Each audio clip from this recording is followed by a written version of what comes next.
Hey, what's going on, everybody? My name is Mundane Matt, and sorry for no face cam today. I have a cold, pretty nasty cold. I don't know if you can hear it in my voice, but I really am not feeling well, and I don't feel like being on camera or shaving. So there's that. But I still wanted to talk to you guys today about some stuff because there's too much crazy in the world to let one little cold stop me from having some fun conversations. So over there on Destructoid, I came across this article titled, "There's a Reality Show Casting Internet Trolls Sick of Fake Gamer Girls." Ooh, boy, I love faux internet outrage, right? Now, I'm not going to immediately disregard this article as fake news, but when you go through it, it does feel like it a little bit, and mostly because the author here, Nick Valdez, is a moron. I just think that's a fair assessment. This guy is pushing an agenda, and it's from Destructoid, so literally, what do you expect? But here's what it says. While the gaming community has made small strides to highlight intelligent conversation and criticism over the years, it's unfortunately widely known by its loudest minority, trolls. Try as a community might to incorporate views from folks other than white males, there's still an incredible amount of hate and bile, no doubt piling onto this latest attempt at a reality show from the producers of CATFISH, the TV series.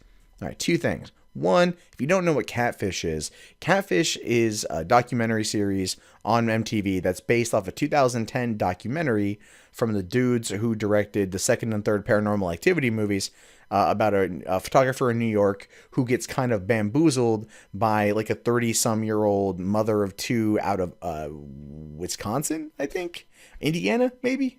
I don't know. And then like they kind of get this relationship going, and it's a weird movie. A decent documentary. They all maintain that it's absolutely real.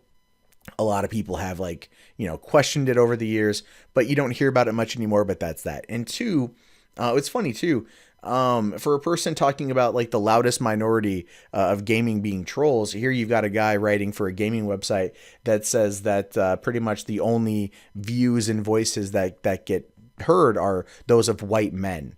So already this thing is racist, because it is. There's no other ways to describe that point other than it being racist. But it does go on to say, as found on casting sites and Craigslist, Beyond the Keyboard is a program looking for fake gamer trolls or fake gamer girl trolls who are sick of fake gamer girls and booby streamers who amass views on Twitch and YouTube while real gamer channels are ignored. Even worse is the main crux of the series that'll have the chosen troll confront the phony gamer face to face and show them what geek culture is really about. It's not limited to video games either, as the show is looking for individuals who furiously disagree with the following topics: feminism, gaming, vegans, conspiracy theories, rival sports teams, Syrian refugees, immigration, Black Lives Matter, LGBT trans issues.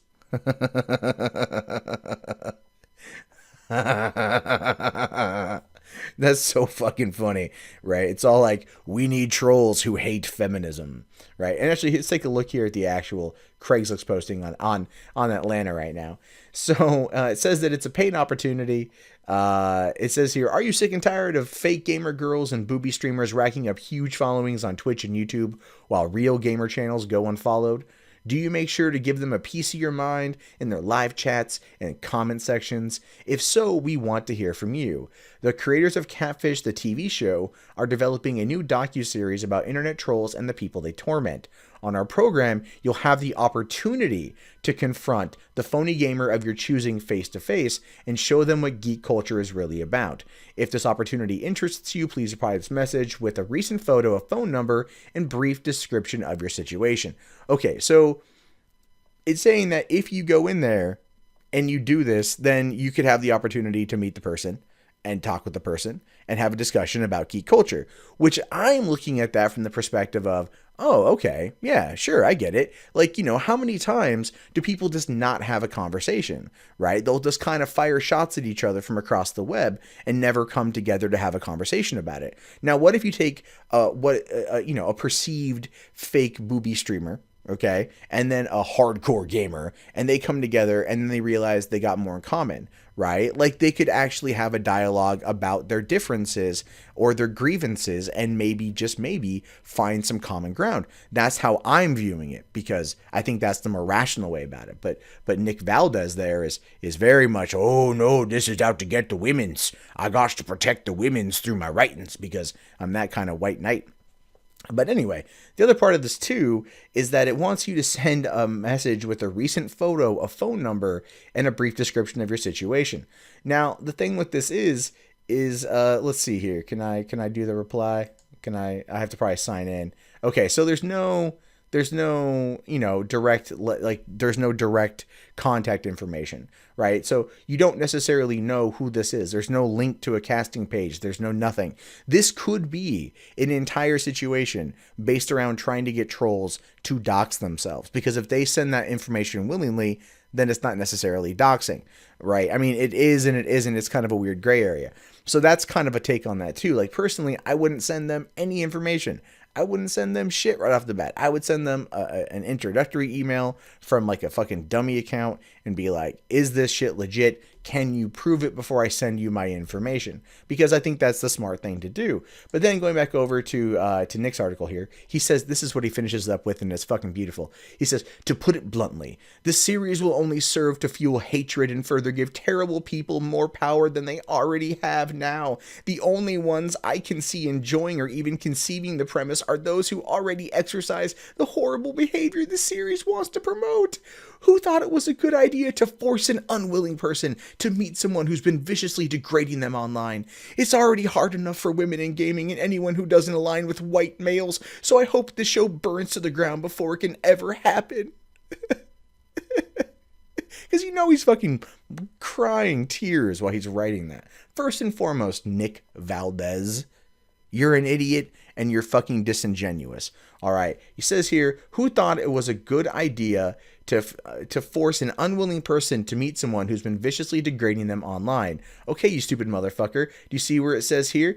On our program, you'll have the opportunity to confront the gamer of your choice, choosing face-to-face, and show them what geek culture is really about. You'll have the opportunity is not the same thing as you will be forcing someone who doesn't know you, who you've trolled online, to have a conversation with you. At no point is what you said accurate. At no point is what you said anything what they're saying in the fucking promotion, and you are literally pushing a narrative, ideological, horrible agenda that is not fucking true. So Nick, are you a journalist? Are you? Let's take a look at your Twitter here. You're an entertainment writer and friend of Flixus, Japaninator, and Destructoid. All right. So you're an entertainment writer. Well, let me ask you a question, Mr. Entertainment Writer. Do you know how the entertainment industry works? Do you know how shows on MTV get produced? Do you know how overproduced reality TV shows are in this day and age, and have been for the past 20 fucking years? Do you know anything of how any of this industry works? I don't think you do, because if you did, you would know that these kind of shows do not operate on gotcha programming. They don't do that. You're one of those fucking stupid, malignant motherfuckers that back in the 90s was watching Jerry Springer going like, oh, they're gonna fight. Oh man, oh wow, they really hate each other. They really want to fight. All that shit's made up. They got paid extra money to throw down, right? Because it was shitty midday television that, I'm not going to lie, was a lot of fun to fucking watch. But it was not real. Reality TV is like the furthest thing from reality. I have a friend of mine, worked on Kitchen Nightmares back in the day. Him and his editing team went through 4,000 hours of footage every single week to craft a 44-minute program. Is that reality? No, it's not. It's curated, it's cultivated, and it's narrated.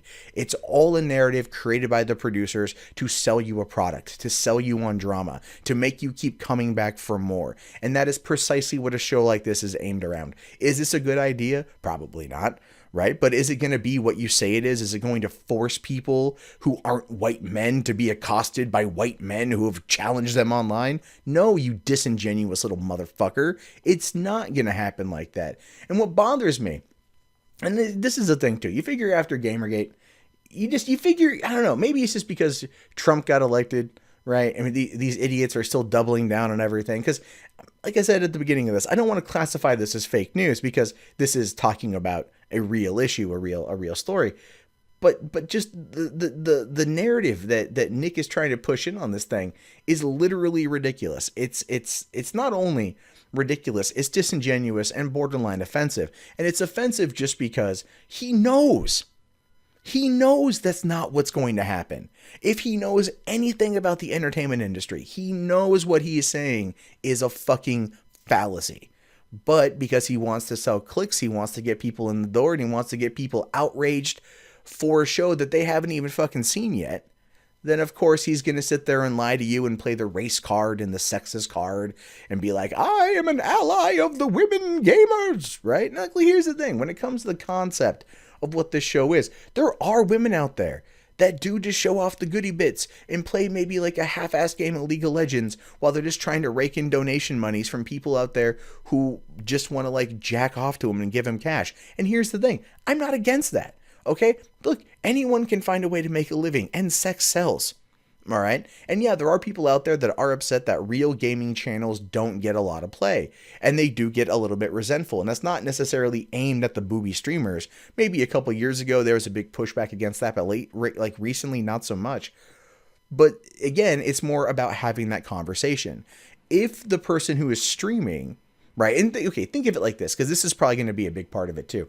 So you really think that this show is about giving the trolls the center stage? It's not. It's about giving the streamer the center stage. In fact, the streamers are probably going to work with the trolls to get on the show because it benefits both of them.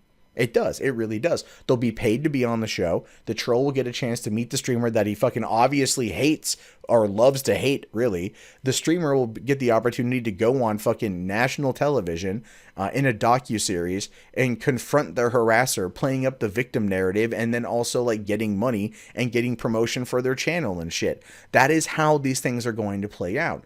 And what's going to happen is the further these things go, the further they're going to be more sensationalized and more over the top, to the point where you basically are going to start seeing shit very similar to fucking Jerry Springer back in the day, right? If this was handled by me, I would look about trying to open an actual conversation between a troll and the trollee, all right? But this is MTV and they don't want that. They want sensationalism. You know what? They had that show like the fucking MTV Real Life where like the chick ate carpet, like not a euphemism for pussy. I mean like literally ate carpet, or was it cardboard? Either way, she was munching box. The point is, it's just like that kind of shit is what they make. And so that's what's going to be happening here. But I'm ticked off because reading this article is so just completely goes against ethics, because it's a lie. There's a lie in here. There's hyperbole. You know, it's like, this isn't even reporting. He's an entertainment writer and he's no good at his fucking job because he's not a good writer and he doesn't understand entertainment. Period. That's what it boils down to. But at the end of the day, this is a show. I'll tell you guys what. When the show comes out, I'll give it a watch and I'll let you guys know what I think. But in the meantime, Nick, come on, man. Get your shit together. Be better at your fucking job and stop spewing bullshit, because the more you do, the more people like me are going to call you right the fuck out.